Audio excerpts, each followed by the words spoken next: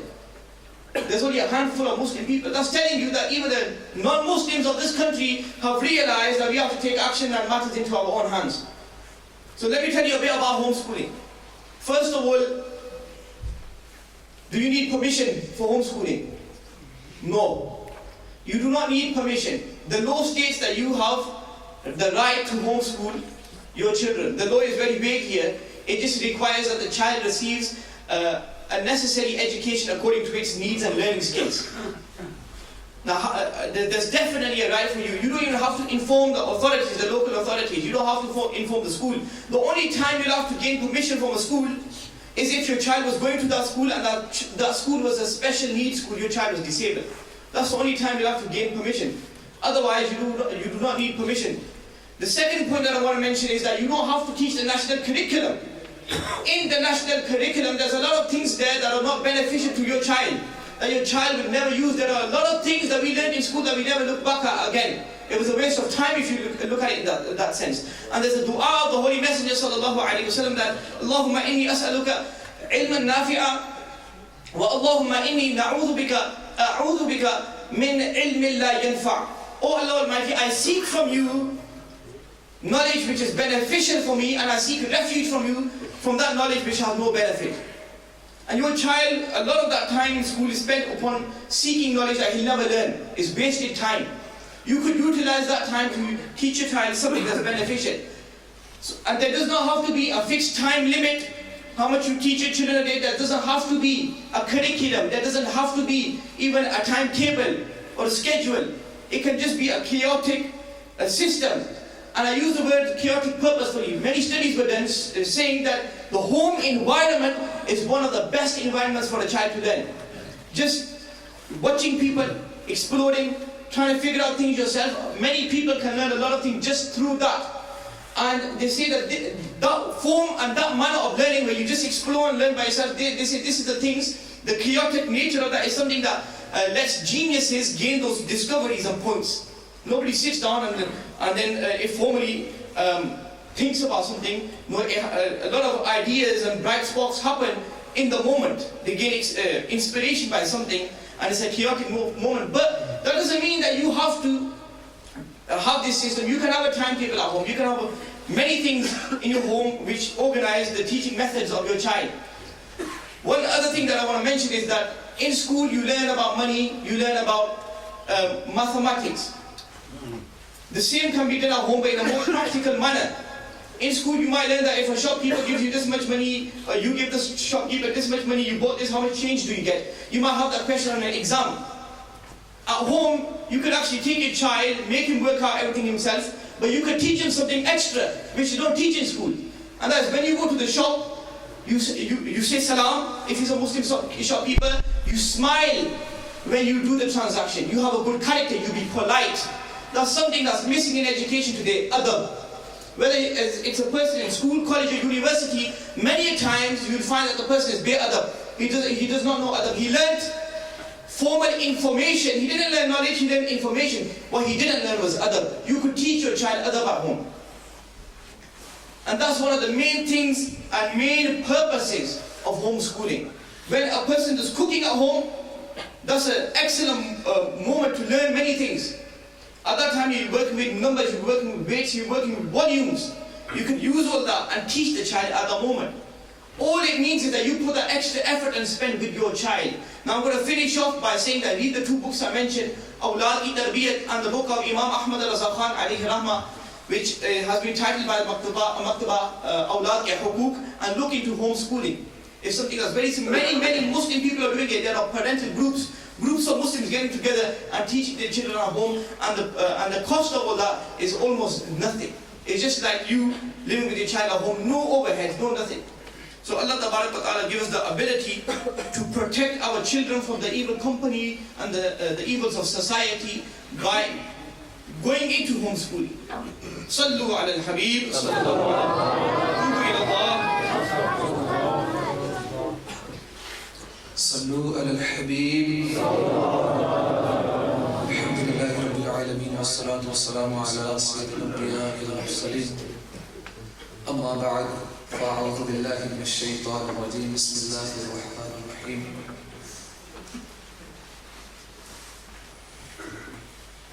پڑھیے صلی اللہ علیہ رسول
لڑائیں گے آنکھوں سے لڑائیں گے آنکھوں سے لڑائیں گے آج نہیں تو کل سے ہی بڑی صلی علی نبینا صلی علی محمد بڑی صلی علی شفیعنا صلی علی شفیعنا صلی علی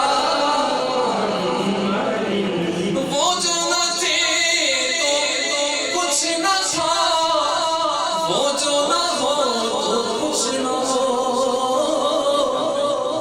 وہ جو نہ تھے تو کچھ نہ تھا وہ جو نہ ہو تو کچھ نہ ہو جان ہے وہ جہان کی جان ہے وہ جہان کی جان ہے وہ جہان کی جان ہے وہ جہان کی جان ہے تو جہان ہے بڑی صلی علی نبینا صلی علی نبینا صلی علی محمد بڑی صلی علی نبینا صلی علی شفیعنا صلی علی محمد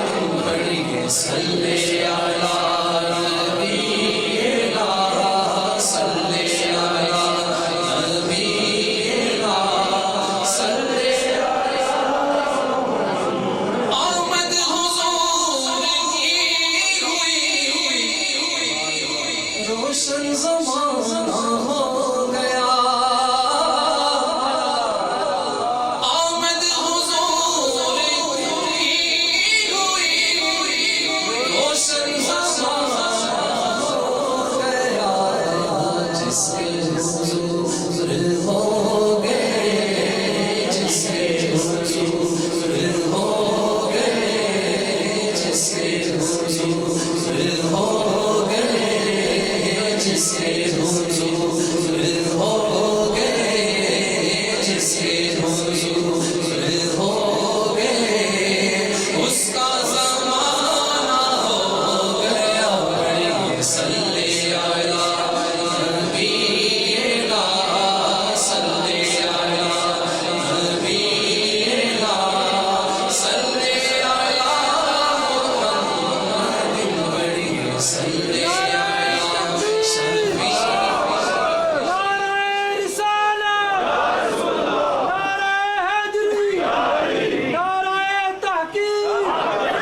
آمد حضور کی ہوئی روشن زمانہ ہو گیا جس کے حضور ہو گئے جس کے حضور ہو گئے جس کے حضور ہو گئے جس کے حضور ہو گئے جس کے حضور ہو گئے اس کا زمانہ ہو گیا بڑی صلی علی نبینا صلی علی نبینا صلی علی محمد بڑی صلی علی شفیعنا صلی علی شفیعنا صلی علی محمد بڑی صلی علی شفیعنا صلی علی شفیعنا صلی ہم بھی مدینے جائیں گے آج نہیں تو کل سے تھوڑے دنوں کی بات ہے ہم بھی مدینے جائیں گے آج نہیں تو کل سے ہی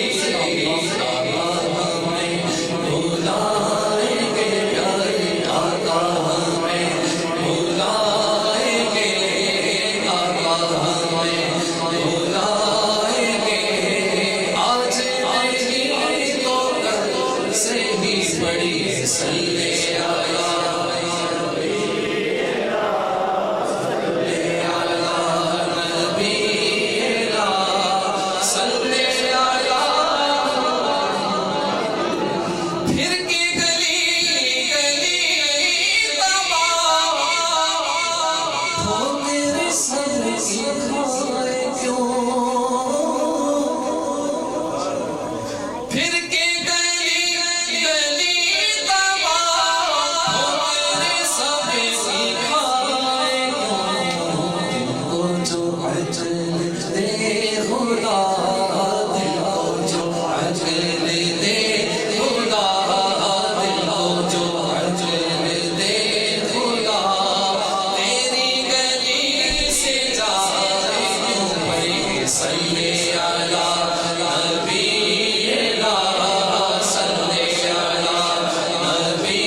اس طرف جو نور ہے تو اس طرف بھی نور ہے، اس طرف جو نور ہے تو اس طرف بھی نور ہے، ذرہ ذرہ سب جہاں کا نور سے معمور ہے۔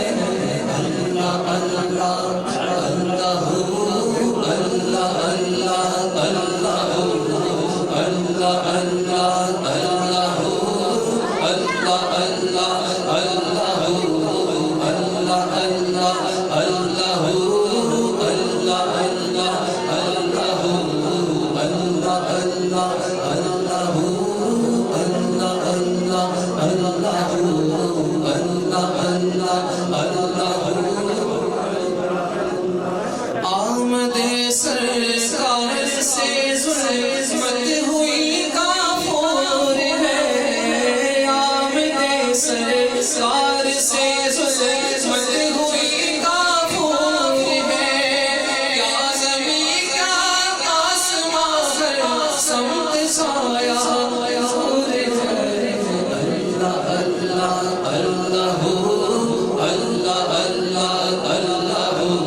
جشن میلاد النبی ہے کیوں نہ جھومے آج، جشن میلاد النبی ہے کیوں نہ جھومے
آج دیوانے مدینے کے سبھی ہیں شاد، آج دیوانے مدینے کے سبھی ہیں شاد، میٹھے آقا کی ولایت ہر ایک مسرور ہے۔ اللہ اللہ اللہ اللہ اللہ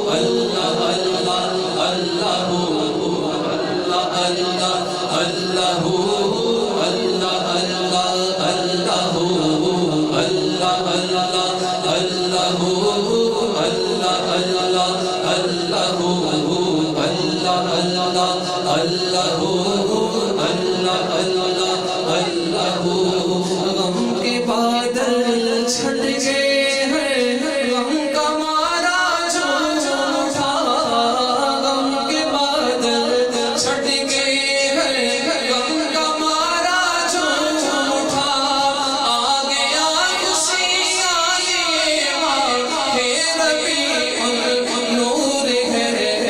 اللہ اللہ اللہ اللہ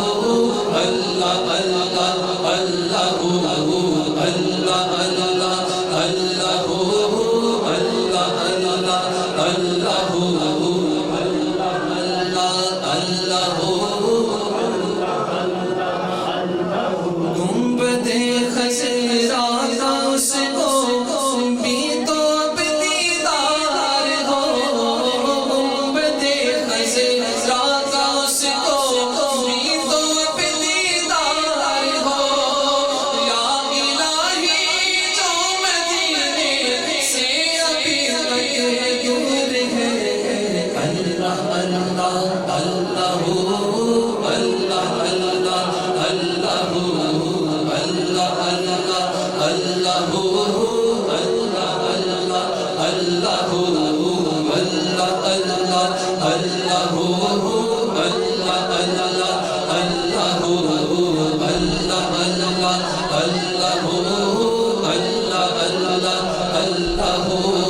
آپ کی نظر کرم سے کام بنتے ہی گئے، آپ کی نظر کرم سے کام بنتے ہی گئے، ورنہ آقا یہ گنا تو بے بس و مجبور ہے۔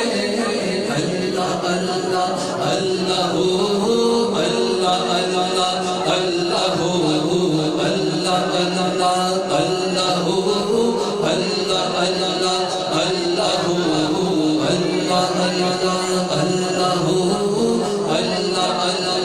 اللہ غلام مصطفیٰ تار کا دعویٰ ہے، غلام مصطفیٰ تار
محشر دیکھتے ہی بولتے وہ امام اہل محشر دیکھتے ہی بولتے آ گیا آقا دیکھو عشق میں مغمور ہے اللہ اللہ اللہ اللہ اللہ اللہ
صلو علیک یا رسول اللہ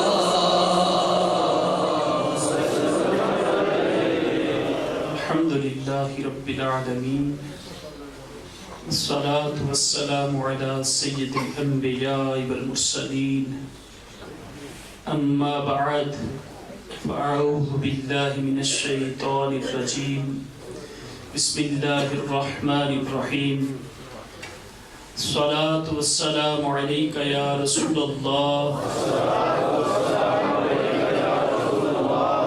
الصلاة والسلام علیک یا حبیب اللہ الصلاة والسلام علیک یا نبی اللہ وعلی آلک وصحابک یا نور اللہ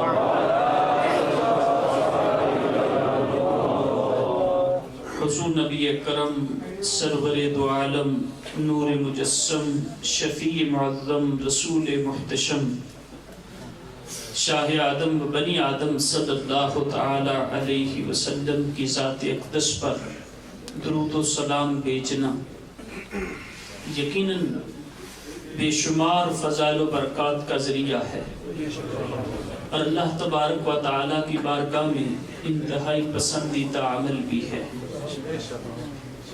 جب بھی درود و سلام پڑھیں تو یقیناً اللہ تبارک و تعالی قبول فرماتا ہے، اجر بھی عطا فرماتا ہے، اپنے بندوں پر رحمتیں بھی نازل فرماتا ہے۔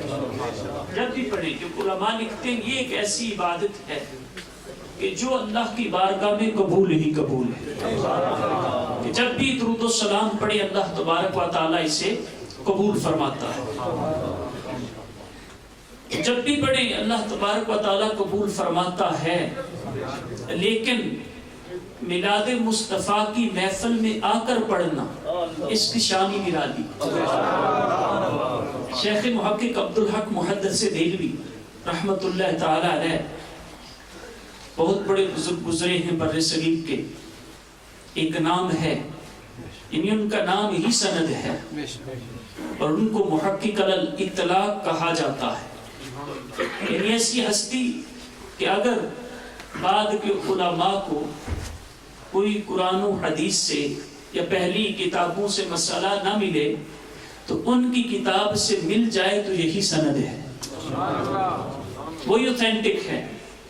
ایسی ہستی اور جن کا مرتبہ یہ تھا کہ جن کو حضوری بزرگ کہا جاتا ہے، اور حضوری بزرگ کہتے ہیں اس ہستی کو کہ جو اپنی زندگی میں جب چاہے آقا کونین کی بارگاہ میں حاضر ہو جائے، اتنی عظمت والے یہ بزرگ تھے۔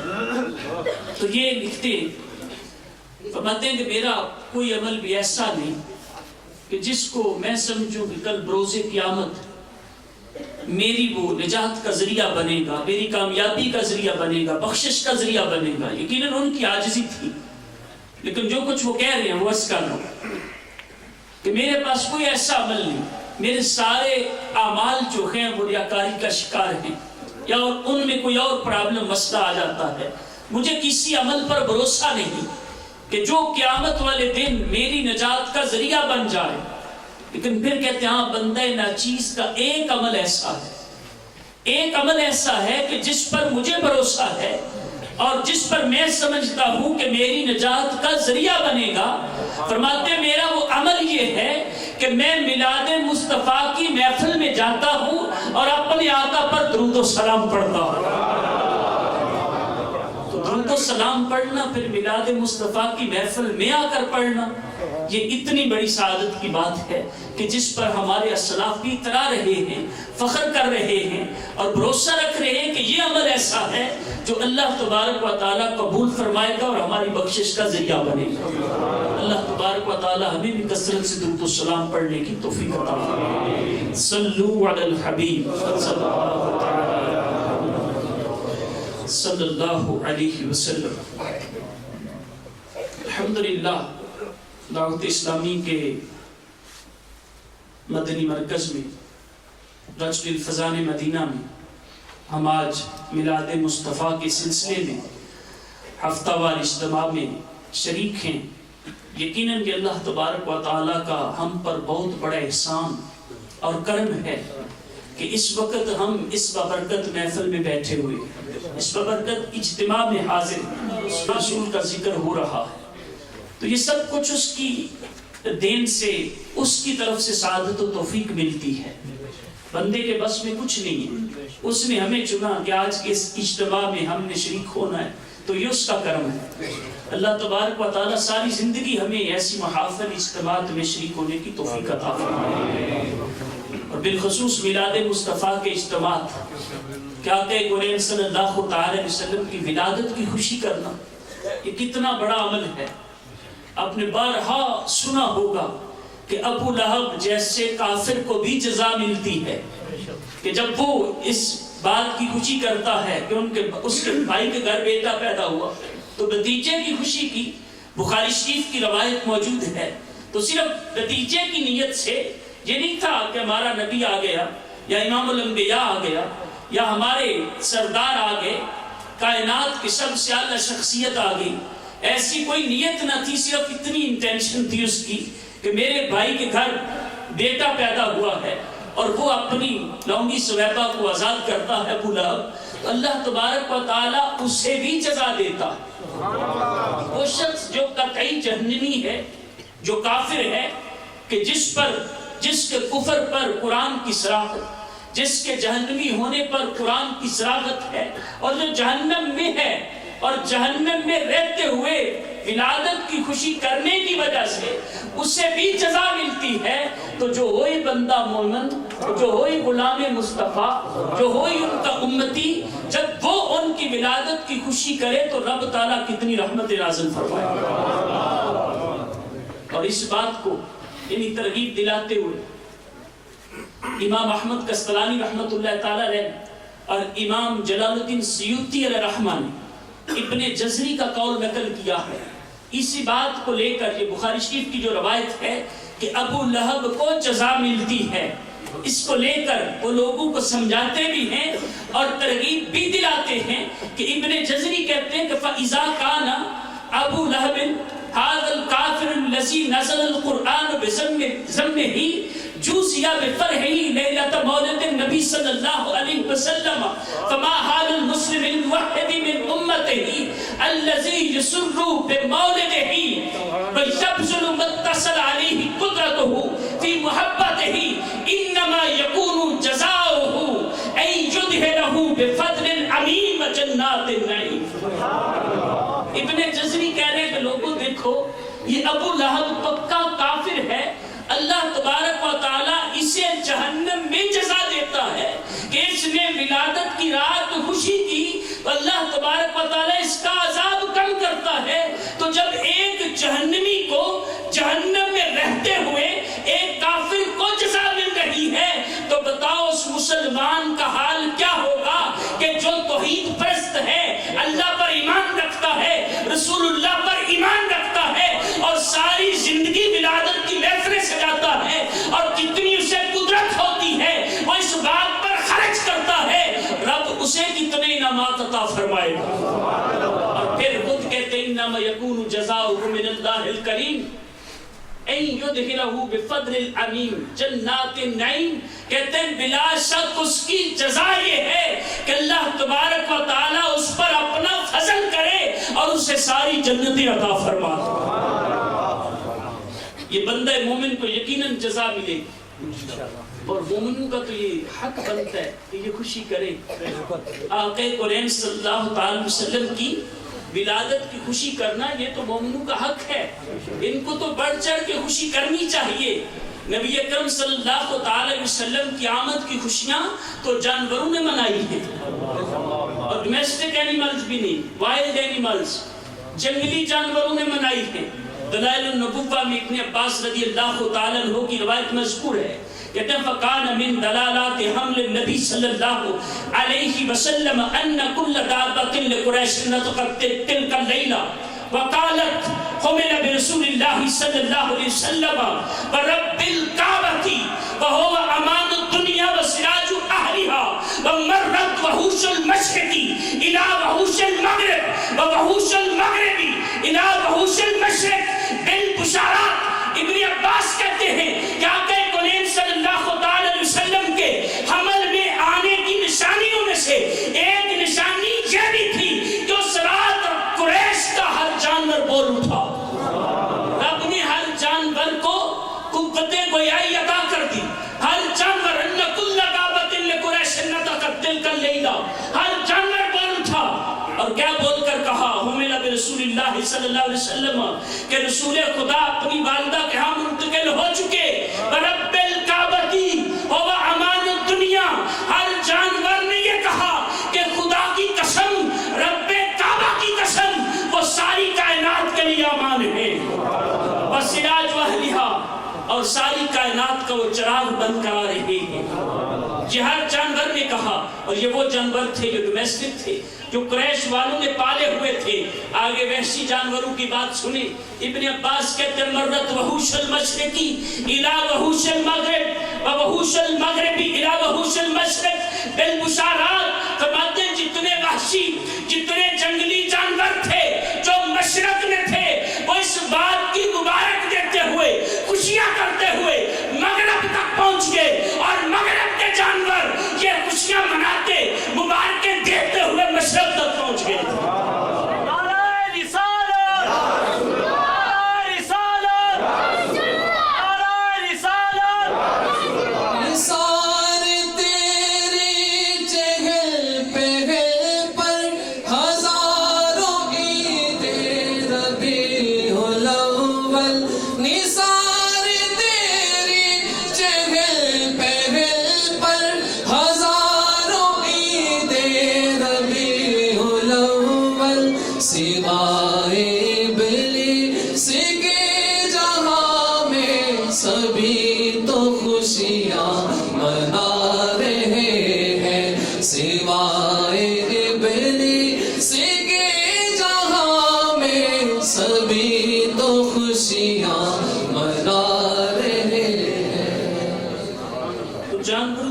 خوشی کی تو کس نے نہیں کی سوائے ابلیس کے۔ اور حافظ ابن کثیر دمشقی نے البدایہ والنہایہ میں اس کی وضاحت کی ہے، وہ کہتے ہیں کہ شیطان 4 مقامات پر رویا ہے، اس نے سر پیٹا، اپنا ماتم کیا، چیخا ہے 4 مقامات پر۔ کہتے ہیں ان ابلیس رنا 4 مرات حین لعنا وحین احبتا وحین ولد رسول اللہ صلی اللہ علیہ وسلم وحین انزلت الفاتحہ۔ کہتے 4 مقام ایسے کہ جب شیطان چیخا ہے، شیطان رویا ہے۔ پہلا مقام ہے حین لعنا، جب اس پر لعنت کی گئی، رب ذوالجلال اس کو ملعون قرار دے دیا، اس وقت یہ چیخا۔ حین احبتا، جب اس کو دھتکار کر، مردود کر کے، ریجیکٹ کر کے جنت سے نکال دیا گیا اور زمین پر بھیج دیا گیا۔ اس وقت یہ چیخا رویا. اور تیسرا مقام تھا حین ولد رسول اللہ صلی اللہ علیہ وسلم کہ تیسرا مقام اس کے چیخنے اور رونے کا تھا جب رسول خدا کی ولادت ہوئی. تو رسول خدا کی ولادت پر صرف شیطان ہی چیخا یا اس میں کوئی ساتھی چیخ سکتا ہے. اشاق نے تو خوشیاں مناتے ہیں, مناتے رہیں گے, جانوروں نے خوشیاں منائی. اور چوتھا مقام فرمایا حین انزلت الفاتحہ کہ جب سورہ فاتحہ نازل ہوئی, یعنی اس امت کو جب سورہ فاتحہ عطا کی گئی تو اس وقت شیطان چیخا. سورہ فاتحہ بہت بڑی سعادت ہے, بہت بڑی سعادت ہے. یہ بہت بڑی بابرکت صورت ہے. آقا کریم صلی اللہ علیہ وسلم نے فرمایا افضل القرآن الفاتحہ. پورے قرآن سے افضل ترین جو ہے وہ سورہ فاتحہ. تو اتنی افضل ترین جب چیز ملی ہے سنت کو تو شیطان چیخا. اس کا مطلب ہے جب کوئی نعمت, کوئی عظمت والی چیز اس امت کو ملتی ہے شیطان چیختا. اور رسول خدا تو سب نعمتوں کی اصل ہے اور ہر نعمت پر حکم ہے اس کا چرچا کرو. مطلق ارشاد فرمایا وَأَمَّا بِنِعْمَةِ رَبِّكَ فَحَدِّثْ. جب تمہیں رب کی طرف سے کوئی نعمت آئے تو اس کا چرچا کرو. جب کوئی نعمت بھی آئے, کوئی تخصیص نہیں, جب بھی نعمت آئے اس کا چرچا کرو تقدیس نعمت کے طور پر. لوگوں کو بتاؤ, فخر ریا تکبر کی وجہ سے نہیں, لیکن یہ نعمت تو ایسی ہے جس پر ہم فخر کر سکتے ہیں کہ ہم آقا کے امتی ہیں. تو نعمت کی بات کی اور بخاری شریف کی حدیث ہے فرمایا محمد النعمت اللہ کہ محمد صلی اللہ تعالی وسلم اللہ کی نعمت ہے. تو نعمت کے اعتبار سے بھی خوشی منانی ہے تو سب سے زیادہ خوشی اور سب سے زیادہ بیان جو ہے وہ اس نعمت کا ہونا چاہیے اور پھر اس دن کا ہونا چاہیے جس دن یہ نعمت ملی. تو نبی اکرم صلی اللہ تعالی وسلم کی ولادت کی خوشی کرنا یقیناً بہت بڑا عمل ہے. اور ہم اس خوشی میں کیا کرتے ہیں, آج بھی اکٹھے ہو کر بیٹھے اپنے آقا صلی اللہ تعالی وسلم کے اوصاف, آپ کے کمالات, آپ کی ولادت کی باتیں, آپ کے بچپن کی باتیں, آپ کے معجزات, آپ کا حسن و جمال, آپ جو بھی آپ سے معجزات سرزد ہوئے, جو فضائل, جو کمالات رب نے آپ کو عطا کیے ہیں ان کا بیان کرتے ہیں. اسی کا نام میلاد مصطفیٰ کی محفل. نبی اکرم صلی اللہ تعالی وسلم یقیناً رب کے محبوب ہیں. تو پہلے دن ہی سے لے کر دن جو آپ کی بشری انداز کی ولادت ہے, ہمارے آقا کی تخلیق تو ابو البشر سے بھی پہلے, آپ کے نور کی تخلیق وہ تو ہر چیز سے پہلے. یہ جو ہم ولادت مناتے ہیں یہ جو بشری انداز کی آپ کی ولادت ہے وہ 12 ربیع النور شریف کو ہوئی ہے, اس کو ہم سیلیبریٹ کرتے ہیں, اس کو ہم مناتے ہیں. تو نبی اکرم صلی اللہ تعالی وسلم کی بشری ولادت بھی وہ بھی سب سے منفرد تھی. کائنات میں اس انداز کی کسی کی ولادت ہوئی نہیں جس انداز کی ولادت ہمارے آقا کی ہوئی. حضرت آمینہ رضی اللہ تعالی عنہا فرماتی ہے, بلکہ ولادت سے بھی پہلے کی بات, کہ جب ابھی آپ اپنی والدہ محترمہ کے حمل میں تھے تو یقیناً جب بھی کوئی عورت حاملہ پریگننٹ ہوتی ہے اس کی کچھ علامات ہوتی ہیں کہ اس کا پیٹ بڑھ جاتا ہے, اس کے لیے چلنا مشکل ہوتا ہے, کام کرنا مشکل ہو جاتا ہے, آنا جانا یہ مشکل ہو جاتا ہے. آپ فرماتی ہیں جو عورتوں کو اس طرح کی علامات ظاہر ہوتی ہیں مجھے کوئی علامت ظاہر نہیں ہوئی, بلکہ اتنا فرق پڑ گیا کہ پہلے تو میں چلتی تھی, زمین اور پتھر نارمل انداز میں ہوتے تھے, جب آقا کونین میرے رحم میں آ گئے اب پتھروں پر پاؤں رکھتی تھی تو پتھر نرم ہو جاتے تھے, پانی لینے جاتی تھی, جب کنویں پر پہنچتی تھی پہلے تو خود ڈول ڈالتی تھی اور پھر کھینچتی تھی. آقا کونین میرے حمل میں آئے, میں کنویں کے کنارے پر جاتی, ڈول خود ہی نیچے جاتا تھا اور پانی کا بھر کر اوپر آ جاتا تھا.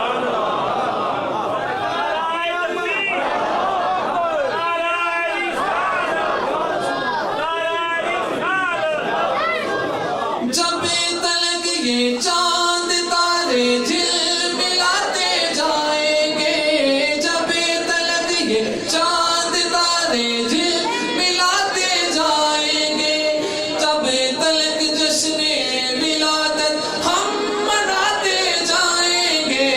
نور والا آیا ہے, نور لے کر آیا ہے, سارے عالم میں یہ دیکھو کیسا نور چھایا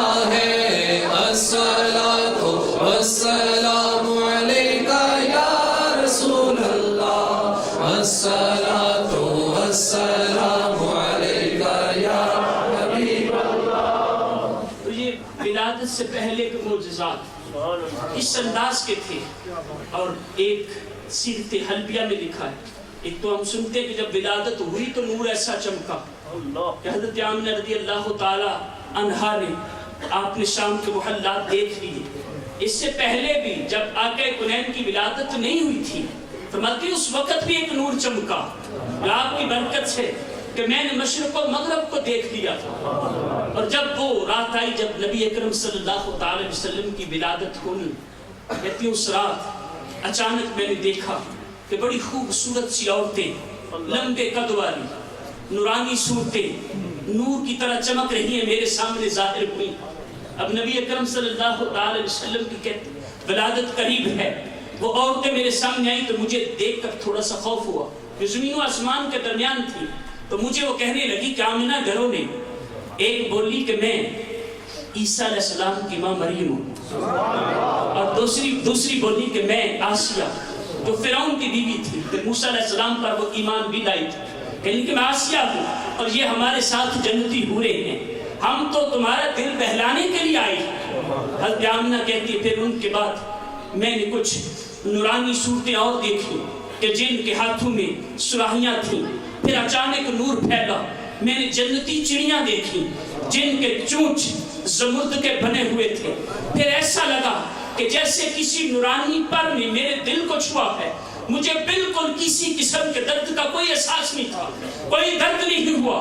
اچانک پھر ایک نور مجھ سے ظاہر ہوا اور وہ نور اس انداز سے پھیلا کہ میں نے مکہ میں بیٹھ کر شام کے محلات کو دیکھ لیا. اور جب وہ نور مجھ سے خارج ہوتا ہے تو اچانک ایک بادل کا ٹکڑا آ کر اس نور کو گھیر لیتا ہے اور میں ندا سنتی ہوں کہ کوئی کہہ رہا ہے کہ میرے محبوب کو اٹھا لو اور مشرق و مغرب شمال جنوب پوری کائنات کا چکر لگاؤ تاکہ ہر انسان, ہر فرشتہ, چرند پرند, کائنات کا ذرہ ذرہ جان لے کہ رب کا محبوب دنیا میں آ گیا.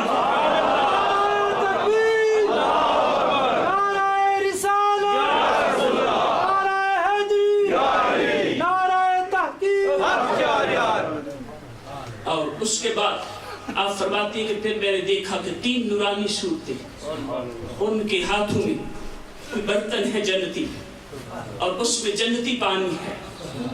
اس سے نبی اکرم صلی اللہ تعالی وسلم کو نے غسل دیا, اور جب وہ غسل دیا اور ایک بچھونے پر آپ کو لٹا دیا, ریشمی جنتی بچھونا تھا, اور سیرت حلبیہ میں لکھا ہے وہ بچھونا بھی سبز تھا. نبی اکرم صلی اللہ تعالی وسلم کو ولادت کے فوراً بعد جس بچھونے پر لٹایا گیا تھا تو میرا آقا کونین صلی اللہ تعالی وسلم کو شروع سے ہی سبز رنگ سے محبت ہے, ایک خاص نسبت ہے.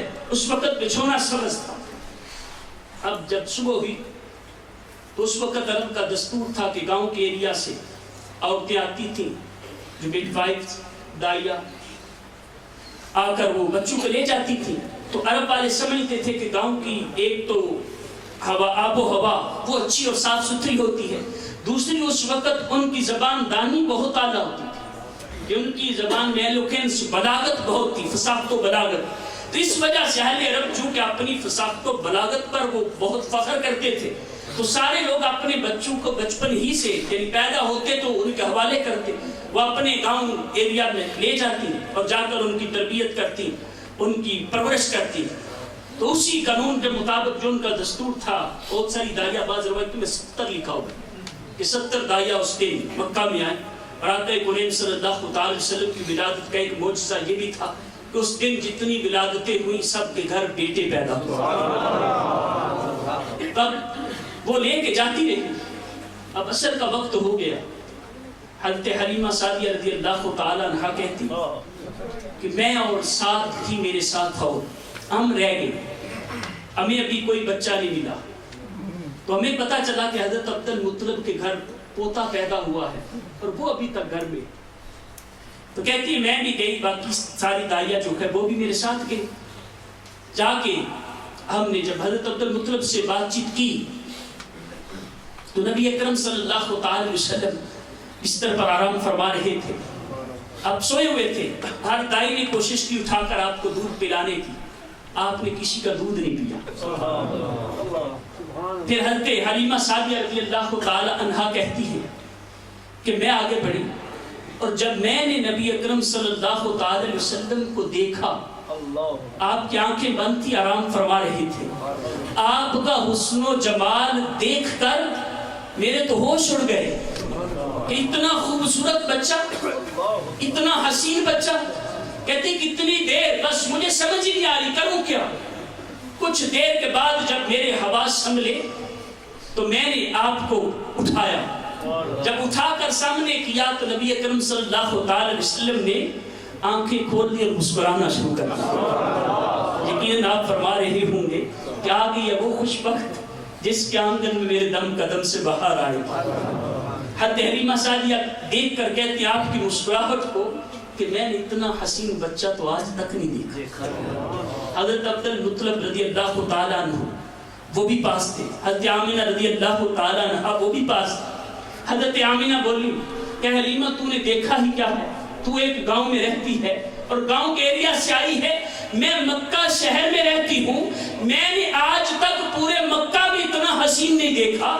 حضرت عبد المطلب کہنے لگے کہ بیٹی آمینہ تو نے کیا دیکھا ہے، تو مکہ رہی، میں نے سارا عرب دیکھا، میں نے فارس کو دیکھا، روم کو دیکھا، میں نے اتنا حسین بچہ نہیں آج تک دیکھا. میرا ذوق وجدان کہتا ہے جبریل امین آئے ہوں گے اور کہا ہوگا اے عبد المطلب تم نے کیا دیکھا ہے. میں نے سدرۃ المنتہا سے لے کر تخت الثری تک 14 طبق دیکھے ہیں، اتنا حسین بچہ نہیں دیکھا. تو رب نے فرمایا ہوگا اے جبریل تو دیکھتا کیسے، میں نے دوسروں کے ایسا بنایا ہی نہیں ہے.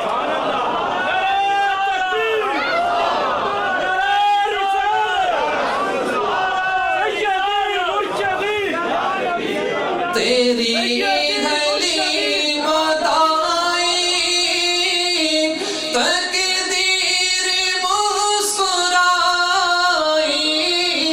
تیری حلیمہ دائی تقدیر مسکرائی، تقدیر مسکرائی. بے حق تیرے گھر تشریف لا رہے ہیں، آج انبیاء کے سرور تشریف لا رہے ہیں. تو یقیناً ہمارے آقا جیسا کوئی اور ہے ہی نہیں. وہ بھی کیسے سکتا ہے، رب نے ایسا کوئی پیدا ہی نہیں. اس لیے جبریل امین امام جلال الدین سیوطی کہتے ہیں آقا کونین صلی اللہ تعالی وسلم کی بارگاہ میں حاضر ہو کر کہتے تھے، آپ کو مخاطب کر کے کہتے تھے کہ قلبت مشارق الارض ومغاربها فلم ار رجل افضل من محمد، کہ میں نے مشرق کو دیکھا، مغرب کو دیکھا، ساری کائنات کو دیکھا، لیکن محمد عربی جیسا کوئی نہیں دیکھا. اور میرے امام اس کا ترجمہ یوں کرتے ہیں، یہی بولے سدرہ والے چمنے جہاں کے تھالے سبھی میں نے چھال ڈالے، تیرے پائے کا نہ پایا، تجھے یک نے یک بنایا، تجھے حمد ہے خدایا. یقیناً ہمارے آقا جیسا رب نے کوئی بنایا ہی نہیں اور نہ ایسا کوئی ہو سکتا.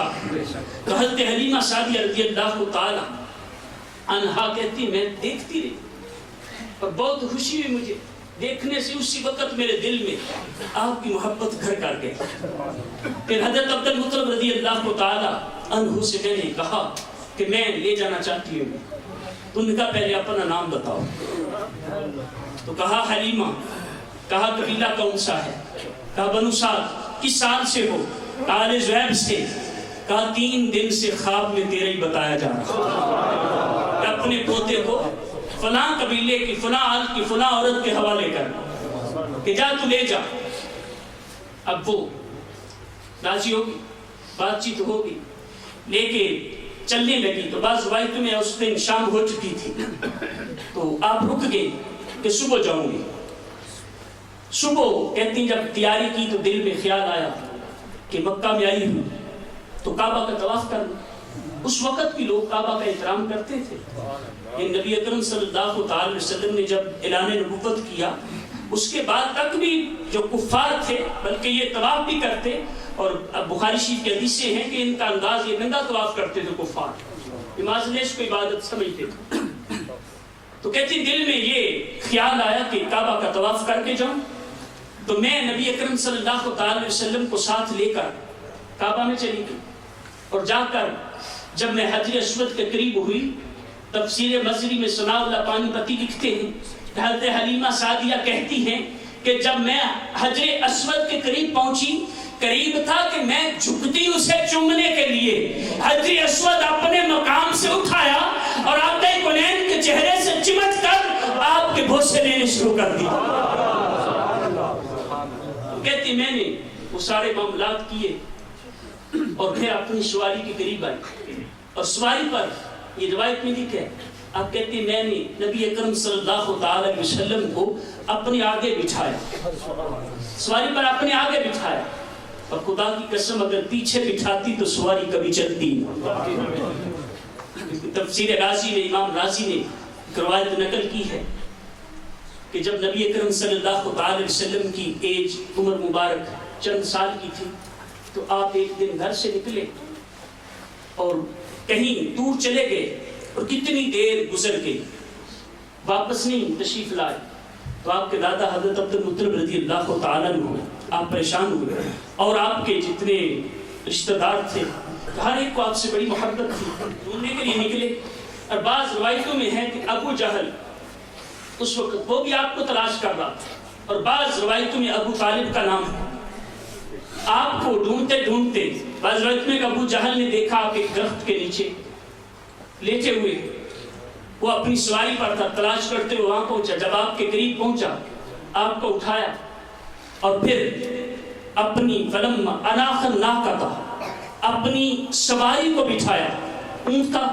کو بٹھا کر اس پر سوار ہوتے ہیں، تو جب آپ کو دیکھا اناخ الناقۃ وارکبہ من خلفہ فابت ان تقوم ثم ارکبہ من امامہ فقامت الناقۃ وتقول یا احمق هو الامام کیف یقوم خلف المقتدی۔ کہتے ہیں کہ جب اس نے اپنی سواری کو بٹھا کر آقا کونین کو اپنے پیچھے سوار کیا، فابت ان تقوم، تو اس اونٹنی نے اٹھنے سے انکار کر دیا۔ اس کے ذہن میں ایسی کوئی بات آئی، خیال آیا، پیچھے سے اٹھایا، آقا کونین کو آگے بٹھایا، آگے بٹھانا تھا، سواری کو اٹھانے کی حاجت نہ رہی، فقامت، اونٹنی خودی کھڑی ہو گئی، فقامت الناقۃ تقول، چلنا شروع کر دیا، اب اونٹنی چل بھی رہی ہے اور کہہ رہی ہے یا احمق هو الامام کیف یقوم خلف المقتدی، ارے نادان، یہ ساری کائنات کا امام ہے، کسی کے پیچھے کیسے بیٹھ سکتا ہے؟ تو یقیناً اگر حضرت حلیمہ سعدیہ بھی پیچھے بٹھاتی تو سواری کبھی چلتی نہ، آگے بٹھایا، تو آپ کہتی ہیں جب ہم وہاں سے چلی تو پھر 70 سواریاں تھیں، جب کعبہ سے چلی تو 70 سواریاں تھیں، اور آتی دفعہ سب سے نحیف اور کمزور میری سواری تھی، لیکن جب واپس جا رہے تھے تو سب سے تندرست و توانا میری سواری تھی۔ کہتی عجیب معاملہ دیکھا، برکتوں کا ظہور میں دیکھ رہی تھی کیسا کیسا ہو رہا ہے، اب میری سواری اتنی تندرست و توانا۔ کہتی باقی دائیا عورتیں مجھ سے پوچھیں اے حلیمہ تیری سواری کو کیا ہو گیا ہے، تو آئی تھی اتنی کمزور تھی، صحیح یہ چل نہ سکتی تھی، ابھی سب سے تیز ہے۔ کہتی میں نہ بولتی، میری سواری جواب دیتی تھی، میری سواری جواب دیتی کہ اے بنی اساد کی عورتوں، تم نادان ہو، تمہیں کیا پتا کہ میرے اوپر رب کا محبوب سوار ہو گیا۔ اور فرماتی ہیں رستے میں جتنے درخت آتے تین سمیت جھک جاتے تھے، جس علاقے سے میری سواری گزرتی جا رہی تھی وہ علاقہ سرسبز و شاداب ہوتا جا رہا تھا، اگر رستے میں بکریاں آتی تو وہ بھی سجدہ کرتی۔ کہتی یہ ساری برکات رستے میں ظاہر ہو رہی تھی۔ اسی طرح ہم اپنے گھر پہنچے، تو جب گھر پہنچے کہتی ہیں میرے گھر میں اس سے پہلے قحط تھا، میرے بچے بھوکے رہتے، ہم بھوکے سو جاتے تھے، لیکن نبی اکرم صلی اللہ علیہ وسلم کی آمد ہوئی۔ کہتی میرے گھر میں 7 بکریاں تھیں، 7 بکریاں 7 she goats. کہتے پہلے ہم ان کو دھوتے تھے تو بڑی مشکل سے 1 دن کے لیے دودھ نکلتا تھا، لیکن آقا کونین کی آمد ہوئی تو ہم 1 مرتبہ دھوتے 40 دن تک دودھ ختم نہ ہوتا، 40 دن تک۔ حضرت حلیمہ سعدیہ کہہ رہی ہیں، اور وہ عرب کی گرمی یقیناً 40 دن وہ استعمال کرتی تھی، 40 دن تک ختم نہ ہوتا تھا، اور بغیر فریج کے خراب بھی نہ ہوتا تھا، کیونکہ وہ ہمارے آقا کی عطا تھی، خراب کیسے ہو سکتی ہے؟ تو 40 دن تک وہ دودھ استعمال کرتی۔ پھر فرماتی ہے میری 7 بکریاں چند ماہ میں بڑھ کر 700 ہو گئی، 700 ہو گئی، اتنی برکتوں کا ظہور۔ اور جب سے نبی اکرم صلی اللہ علیہ وسلم میرے گھر میں آئے تھے، ہمارے گھر میں ساری رات روشنی رہتی، کبھی ہم نے چراغ نہیں جلایا، سارا گھر ہمارا گھر روشن رہتا تھا۔ کہتی جب یہ برکات دوسرے لوگوں نے دیکھی تو وہ بھی میرے پاس آئے اور کہا کہ ہمیں بھی ان کی برکتوں سے حصہ دیجیے، ہمیں بھی کچھ دیجیے حلیمہ۔ تو میں ان کو کہتی اپنے برتن لے آنا، وہ اپنے برتن لے کر آ جاتی، میں نبی اکرم صلی اللہ علیہ وسلم کو بچھاتی، آپ کے پاؤں مبارک کو دھوتی، جو دھول اترتا وہ برتنوں میں ڈال کر ان کو دے دیا کرتی تھی، وہ جا کر اپنے جانوروں کو پلاتے، جو مادہ جانور تھے ان کا دودھ پہلے سے بڑھ جاتا تھا، اور وہ پانی پینے کی برکت سے وہ حاملہ ہو جایا کرتی، اور ساری رات میرے گھر میں روشنی رہتی۔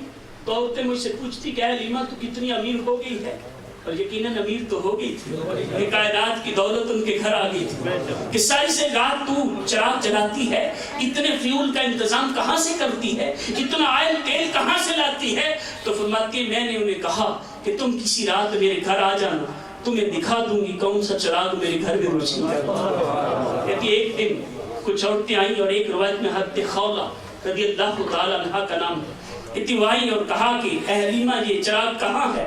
کہتی میں ان کو اس طرف لے گئی جس کمرے میں نبی اکرم صلی اللہ علیہ وسلم آرام فرما رہے تھے، چہرہ انور سے تھوڑا سا کپڑا ہٹا ہوا تھا، اس مقام سے اتنی روشنی نکل رہی تھی کہ جس سے میرا سارا گھر روشن تھا۔ میں نے انہیں کہا دیکھ لو یہی وہ چراغ ہے جو ساری رات میرے گھر کو روشن کرتا۔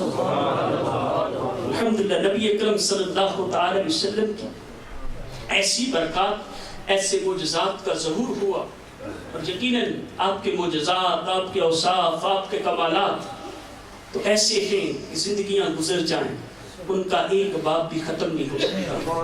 اللہ تبارک و تعالی ہمیں ساری زندگی جو ہے وہ نبی اکرم صلی اللہ تعالی علیہ وسلم کی محبت میں، آپ کے میلاد کی محفلیں سجاتے رہنے کی توفیق عطا فرمائے، اور اسی طرح ہم بیٹھ کر اپنے آقا کا ذکر کرتے رہیں، آقا کونین صلی اللہ تعالی علیہ وسلم کی سنتوں پر عمل کا جذبہ لیتے ہیں۔ ایک یہ بھی محبت کا اظہار ہے، لیکن کامل محبت یہ ہے کہ اپنے محبوب کی اداؤں کو اپنا لیا جائے، جس طرح ہمارا محبوب کرتا تھا ہم بھی ویسا کریں، جس طرح ان کا انداز زندگی تھا ہم بھی ویسی زندگی گزاریں۔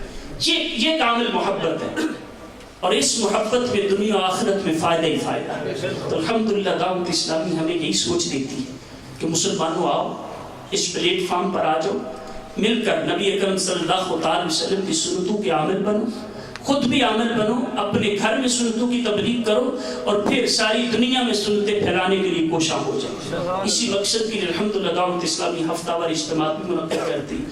آپ کے فیضان مدینہ میں بھی ہر جمعرات کو 8 بجے ہفتہ وار ویکلی گیدرنگ ہوتی ہے، اس میں آپ خود بھی آئیں، اپنی اولاد کو بھی لائیں، اور الحمدللہ مزید سنتوں کو پھیلانے کے لیے، دوسرے لوگوں کو دعوت دینے کے لیے جو انبیاء کا مشن تھا، اور ہمارے آقا صلی اللہ تعالی علیہ وسلم پر نبیوں کا سلسلہ ختم ہو چکا، اب آگے اس سنت کی ذمہ داری ہے کہ یہ لوگوں کو نیکی کی دعوت دیتے رہیں، برائی سے منع کریں۔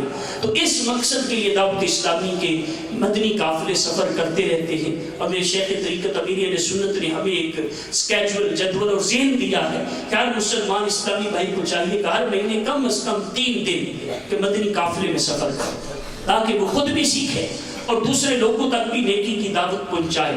تو 3 دن، ہر 30 دن، تو 30 ڈیز، اس میں سے اگر 3 دن ہم دین کے لیے نکلیں، سفر کریں، اور اللہ اور اس کے رسول کی رضا کی خاطر لوگوں کو نیکی کی دعوت دیں، تو یقیناً ہماری بھی دنیا و آخرت سنور جائے گی۔ اللہ تبارک و تعالی ہمیں عمل کی توفیق عطا فرمائے، آمین بجاہ النبی الامین صلی اللہ علیہ وسلم۔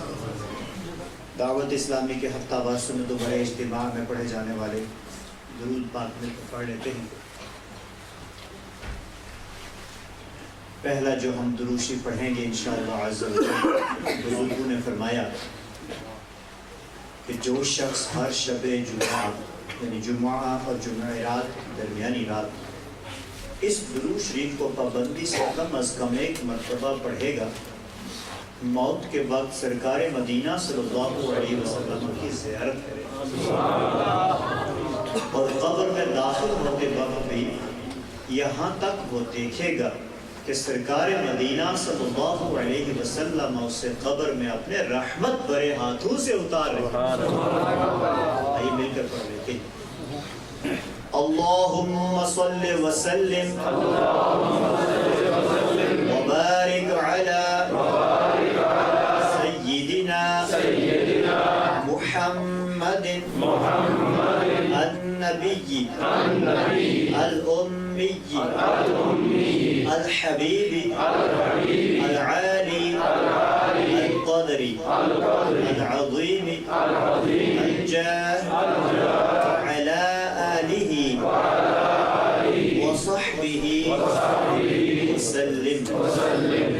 حضرت سیدنا انس رضی اللہ تعالی عنہ سے روایت ہے کہ تاجدار مدینہ صلی اللہ علیہ وسلم نے ارشاد فرمایا، جو شخص یہ درود پاک پڑھے اگر کھڑا تھا تو بیٹھنے سے پہلے اور بیٹھا تھا تو کھڑے ہونے سے پہلے اس کے گناہ معاف کر دیے جائیں. پڑھ لیتے ہیں مل کر. اللہم صلی علی سیدنا و مولانا محمد وعلى آلہ وسلم. جو یہ درود پاک پڑھتا ہے تو اس پر رحمت کے 70 دروازے کھول دیے جاتے ہیں. صلی اللہ علی محمد صلی اللہ علیہ وآلہ وسلم. سلام آقا تم پر لاکھوں سلام،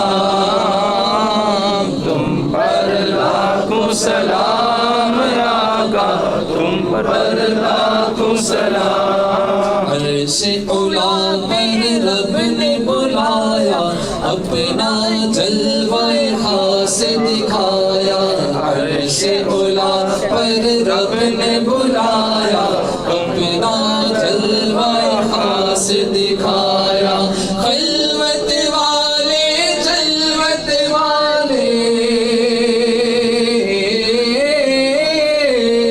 خلوت والے جلوت والے، خلوت والے جلوت والے، تم پر لاکھوں سلام، تم پر لاکھوں سلام آقا تم پر لاکھوں سلام، تم پر لاکھوں سلام آقا تم پر لاکھوں سلام، تم پر لاکھوں سلام آقا تم پر لاکھوں سلام. خواب میں جلوہ اپنا دکھاؤ، نوری کو تم نور بناؤ.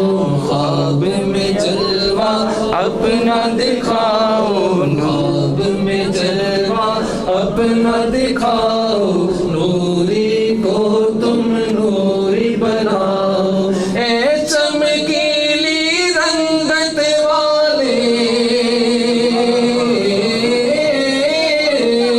اے چمکیلی رنگت والے، اے چمکیلی رنگت والے، اے چمکیلی رنگت والے، تم پر لاکھوں سلام، تم پر لاکھوں سلام آقا تم پر لاکھوں سلام، تم پر لاکھوں سلام آقا تم پر لاکھوں سلام. تم کو دیکھا حق کو دیکھا، آپ کی